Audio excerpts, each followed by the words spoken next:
मेरा तो दिल करता है कि मैं खुदकशी कर लूं।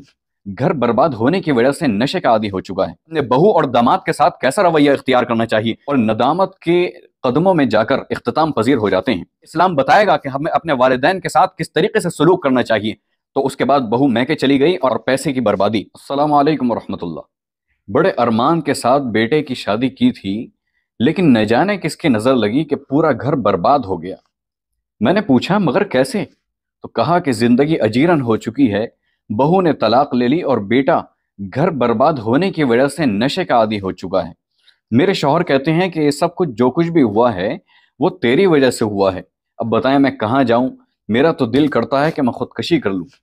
सवाल ये पैदा होता है कि ऐसा होता ही क्यों है?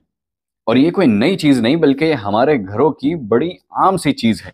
क्या आप चाहते हैं कि हमारी जिंदगी पुरसुकून गुजरे, हमसे कोई भी न उलझे? ये जिंदगी बहुत आसान हो जाएगी। बस इतना सा कर लीजिए कि अपनी जिंदगी से बदगुमानी को खत्म कर दीजिए, क्योंकि ये अक्सर मसाइल बदगुमानी से ही जन्म लेते हैं और नदामत के कदमों में जाकर इख्तिताम पजीर हो जाते हैं। और ये बदगुमानी से और नदामत तक का जो सफ़र है, इसके अंदर हम ब्लड प्रेशर, शुगर, जहनी दबाव, समाजी मसाइल और नफ्सियाती अमराज, घर का बिगाड़, इन सब चीज़ों से गुजरते हुए चलते हैं और हमारी ज़िंदगी अजीरन हो जाती है। और ये बदगुमानी आपकी सफ़ेद चादर की तरह उजली ज़िंदगी पर एक काले डॉट की तरह आती है और हल्के हल्के आपकी पूरी ज़िंदगी को मैला कर देती है। मालूम है कैसे?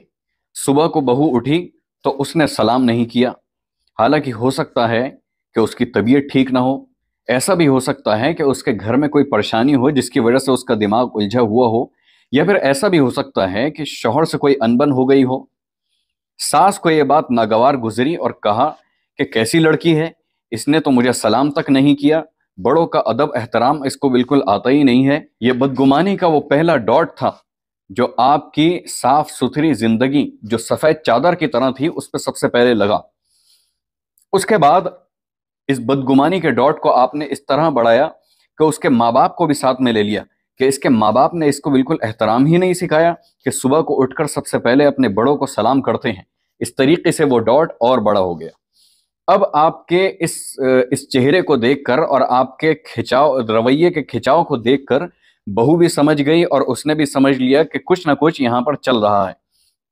उसके बाद लड़का रात को थका हारा आया, न जाने पूरे दिन किन मसाइलों में बेचारा उलझा रहा। उसके बाद आते ही आपने उसे 2 या 3 बड़ा चढ़ाकर उसको लगाई और उसने पूरे राशन पानी के साथ बहू के ऊपर लड़ाई की बौछार कर दी।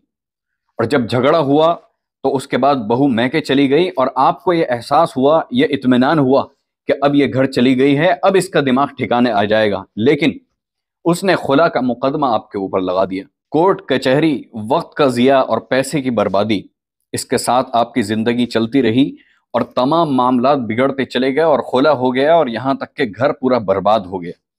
इसकी इब्तिदा बदगुमानी के एक छोटे से डॉट से हुई थी जिसने पूरी जिंदगी को सियाह कर दिया। अगर उसी वक्त सास बहू के चेहरे को देख करके उसने सलाम नहीं किया तो उससे कहती कि बेटी क्या बात है, तुमको क्या हो गया, कोई परेशानी है, कोई मसला है, तुम्हारी तबीयत तो ठीक है। उस वक्त ऐसा भी कहा जा सकता था कि बेटी मुझे लग रहा है कि तुम्हारी तबीयत सही नहीं है या तुम परेशान हो, तुम बैठो, आज मैं चाय बना देती हूँ या मैं तुम्हारे साथ चाय बनवा देती हूँ। अगर इस तरीके से बर्ताव होता तो उस वक्त ना आपका घर उजड़ता, ना ही बेटे को तलाक होती, ना ही बेटा नशे का आदी बनता और ये सारी चीजें बड़े सुकून के साथ चलती रहती। लेकिन इसकी शुरुआत कहाँ से हुई? एक छोटी सी बदगुमानी से, कि आपने उसके बारे में एक गलत सोच निकाली कि इसको इसको तमीज नहीं है, ये तकब्बुर में है और इसने अपने बड़ों को सलाम नहीं किया और मैं तो सास हूं और मेरे तो आगे से झुकना चाहिए था और सबसे पहले आके मेरे कदमों को धोकर पीना चाहिए था। यहां से शुरुआत हुई और इख्तिताम क्या हुआ कि आज आप खुदकशी पर आमादा हैं। आपका शौहर आपको पूरे दिन लानतान करता है, आपकी एक औलाद वो आपकी वजह से नशे का शिकार है, उसकी जिंदगी बर्बाद हो चुकी है। कुरान यहां पर क्या कहता है? यही ना, या अय्युहल्लज़ीना आमनू इज्तनिबू कसीरम मिनज़्ज़न्न इन्न बअज़-ज़न्नि इस्मुन। क्या ए ईमान वालो, बहुत सारे गुमान से बचो, बेशक कोई कोई गुमान आपको गुनाह तक पहुंचा देगा, यानी वो गुनाह बन जाता है। اور یہ وہی گمان ہے کہ ایک چھوٹی سی بات کو اپنے ذہن میں لیا اور پھر اس کے بعد ذہن کے اندر خیالات بڑھتے چلے گئے اور اس کو اتنا بڑا پہاڑ بنا دیا کہ بات کورٹ کچہری تک پہنچ گئی اور گھر پورا برباد ہو گیا اور اجڑ گیا۔ اگر آپ چاہتے ہیں کہ آپ کی زندگی آسان ہو جائے، اگر آپ چاہتے ہیں کہ آپ کی زندگی حسین ہو جائے، اگر آپ چاہتے ہیں کہ آپ کی زندگی پرسکون ہو جائے، تو اسلام بہت ہی خوبصورت زندگی گزارنے کا طریقہ بتاتا ہے۔ سکون کیسے ملے گا یہ آپ کو اسلام بتائے گا، آپ کی زندگی کیسے خوشگوار ہو سکتی ہے یہ آپ کو اسلام بتائے گا، آپ کی زندگی کیسے پرسکون اور خوبصورت اور حسین ہو سکتی ہے یہ آپ کو ساری چیزیں اسلام بتاتا ہے۔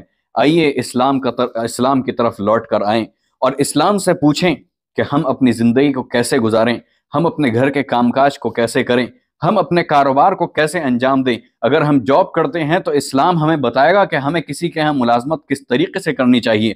اگر ہم تجارت کرتے ہیں تو اسلام ہمیں بتائے گا کہ ہمیں تجارت کس طریقے سے کرنی چاہیے۔ اگر ہم ساس ہیں تو ہمیں اسلام بتائے گا کہ ہمیں اپنے بہو اور داماد کے ساتھ کیسا رویہ اختیار کرنا چاہیے۔ اگر ہم والدین ہیں تو ہمیں اسلام بتائے گا کہ ہمیں اپنی اولاد کی کس طریقے سے تربیت کرنی چاہیے۔ اگر ہم کسی کی اولاد ہیں تو ہمیں اسلام بتائے گا کہ ہمیں اپنے والدین کے ساتھ کس طریقے سے سلوک کرنا چاہیے۔